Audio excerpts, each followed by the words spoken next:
शायद मैं पूरे इंटरनेट पर अकेला ऐसा व्यक्ति हूँ जिस पर हर पल पुलिस की नजर रहती है। सिर्फ मेरी आवाज सुनकर ही देश के 140 करोड़ अपराधी डर के मारे खुद सरेंडर कर दें। यहाँ तक कि सबसे खतरनाक ड्रग माफिया भी रोते हुए आत्महत्या कर लें। यहाँ तक कि देश के सबसे ऊंचे पदों पर बैठे लोग भी मेरी पहचान पर शक करते हैं और मेरे पीछे 24 घंटे निगरानी बिठा दी है, क्योंकि मेरी आवाज और एक्टिंग दोनों ही बिल्कुल असली है। मैं न सिर्फ एक बुजुर्ग की आवाज में बोल सकता हूँ, बल्कि एक छोटे बच्चे की चीख भी हूबहू निकाल सकता हूँ, इतनी आसानी से जैसे खेल हो। इसी पल अपने पुराने से किराए के कमरे में मैं हमेशा की तरह बोर होकर लाइव आ गया। अचानक एक फ्रॉड कॉल आ गई। लगता है 2 दिन से जो गलत वीडियो देख रहा था उसी का असर है। अब ठग भी मुझ जैसे भूखे इंसान को टारगेट करने लगे हैं। जिज्ञासा के चलते मैंने कॉल उठा ली। मिस फांग, हम फेडरल इन्वेस्टिगेशन एजेंसी से हैं।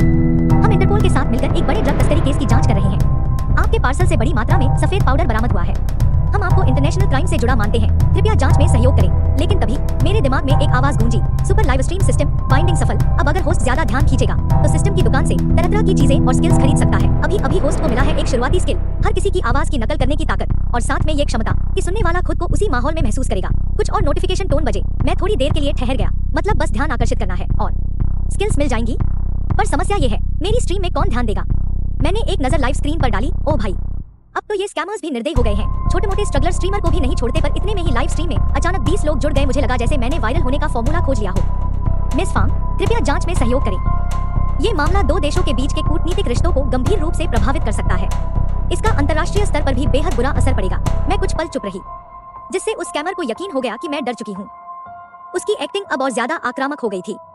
तभी मैंने अपनी आवाज का टोन बदलना शुरू किया। मैंने ऐसे किया जैसे मैं किसी से आसपास पूछ रही हूँ, हमने क्या 2 देशों के बीच कोई डील की थी? बॉस, हाँ, 15 दिन पहले 100 किलो पाउडर भेजा था। फोन के उस पार सन्नाटा छा गया। ठग बिल्कुल खामोश हो गया था। उसके दिमाग में जरूर यह चल रहा था, डॉक्यूमेंट्स में तो यह लड़की 20 साल की सीधी सादी बच्ची है। अब ये 2 आदमियों की आवाजें कैसे आ रही हैं, और वो भी 100 किलो माल की बात कर रहे हैं। 100 किलो, इसकी तो सीधी सजा मौत है। मैं साफ साफ देख पा रही थी कि उसके दिमाग में कैसे डर और पसीने से भीगे दृश्य घूम रहे थे। इधर मेरी लाइव स्ट्रीम पूरी तरह धमाका कर चुकी थी। वाह, क्या गजब की परफॉर्मेंस है स्ट्रीमर की। ये वॉइस स्विचिंग तो सीधे हॉलीवुड लेवल की है। जैसे ही मैंने एक और किरदार में ढलकर कुछ कहा, लाइव दर्शकों की संख्या आसमान छूने लगी। बॉस, वहाँ के लोग चुप हैं। पुलिस का फोन मेरे पास आ रहा है और आप कह रहे हैं कि खेप से कुछ नहीं हुआ। बॉस, आप जानते हैं मैं आपका कितना वफादार हूँ। बस एक मौका दीजिए, मैं अपनी गलती सुधार दूंगा। बॉस प्लीज, मैं मरना नहीं चाहता, मेरी जान बख्श दीजिए। मैंने हल्की सी हंसी हंसी, होठों को थोड़ा टेढ़ा किया और फिर तर तर तर 3 गोलियों की आवाज गूंजती है। लाइव चैट में आग लग चुकी थी। ओ भाई, ये तो सीधा फिल्म बन गई। वो स्कैमर अब तक पैंट गीली कर चुका होगा। मैंने गरजती आवाज में कहा, तू चाहे जिसका आदमी हो, चाहे जितना बड़ा हाथ हो तेरा ऊपर, जाकर बता अपने गॉडफादर को, अगर मेरे माल को हाथ भी लगाया तो पूरी सैमसंग ग्रुप से भिड़ने के लिए तैयार हो जा। तेरी हिम्मत कैसे हुई मुझे कॉल करने की? हम जल्द मिलेंगे, बहुत जल्द। अंधेरा गहराता जा रहा था और मुझे सच में लगने लगा था जैसे मेरा दिल सीने से बाहर छलांग मार देगा। मेरा शरीर कांपने लगा था, जैसे कुछ बहुत गलत हो गया हो। और फिर एहसास हुआ, ये सच हो सकता है। फोन के दूसरी तरफ अब वो स्कैमर डर के मारे रोने लगा। बॉस, मैं ठग हूँ, कोई अफसर नहीं। अभी जो बंदा खुद को इंटरनेशनल एजेंट बता रहा था, अब वही कांपती आवाज में माफी मांग रहा था। ये सब झूठ था, मैंने बस कहानी बनाई थी।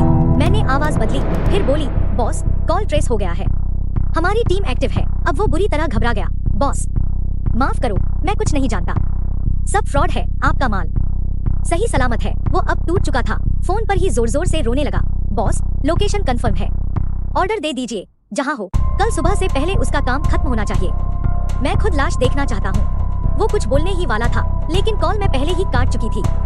अब सिर्फ बीप बीप बीप। वो वहीं जमीन पर बैठ गया, हक्का बक्का। उसे अब समझ आया, वो एक असली ड्रग लॉर्ड के रडार पर है। पसीना माथे से टपक रहा था। कांपते हाथों से फोन उठाया। पुलिस को कॉल करना ही एक रास्ता था। फोन रखते ही वो सीधे पुलिस स्टेशन भागा। दरवाजा खुलते ही चिल्लाया, मुझे बचाइए। ऑन ड्यूटी अफसर चौंक गया। क्या हुआ? मैंने गलत आदमी को कॉल कर दिया था।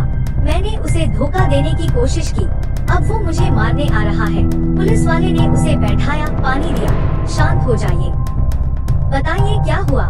मैं एक स्कैमर हूँ। मैंने एक औरत को फंसाने की कोशिश की, लेकिन उसने मुझे यकीन दिला दिया कि वो किसी इंटरनेशनल ड्रग गैंग की बॉस है। उसने कहा वो मुझे ट्रैक करवा रही है, उसकी टीम मुझे जान से मार देगी। पुलिस अफसर ने सारा बयान सुना और फिर पूछा, उसका नाम क्या था? स्कैमर अब तक कांप रहा था, नाम नहीं बताया, लेकिन उसने मुझे बॉस कहा था। पुलिस वाले ने लंबी सांस ली, फिर धीमे से मुस्कुराया। लगता है इस बार शिकार ने शिकारी को ही जाल में फंसा लिया है। पुलिस ने उसे हवालात में बिठा दिया। तू कह रहा है कि तू स्कैमर है, लेकिन तुझे किसी ने ठग दिया। उसके पास जवाब नहीं था, बस सिर झुकाए बैठा रहा। उधर पुलिस उस कॉल को ट्रेस करने लगी। जैसे जैसे टीम जांच करती गई, एक बात साफ होती गई, कॉल इंटरनेशनल था, पर लोकेशन इंडिया से बाहर की। ये औरत कौन थी? अगर वो असली ड्रग लॉर्ड नहीं थी, तो उसने इतनी डिटेल्स कैसे दी? उसने जो एक्सेंट यूज किया, जो तरीके अपनाए, सब कुछ प्रोफेशनल था।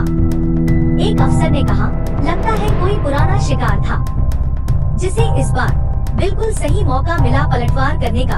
अब पुलिस ने स्कैमर को एक आखिरी सवाल किया, क्या तू फिर कभी किसी मासूम को कॉल करेगा? उसने सिर हिलाया, कभी नहीं।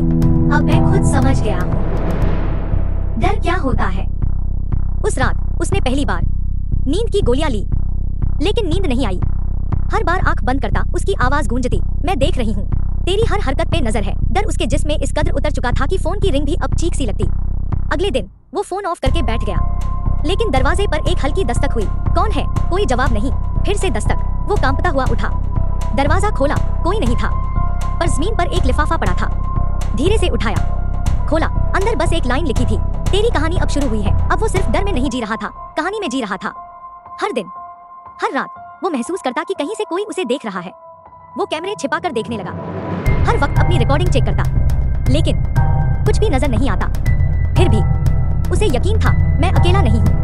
अब उसकी जिंदगी में कोई प्लानिंग नहीं थी, बस रिएक्शन था, हर आवाज, हर अजनबी पर शक। एक दिन उसने कैमरे की ओर देखा और कहा, तुम जीते, मैं हार गया।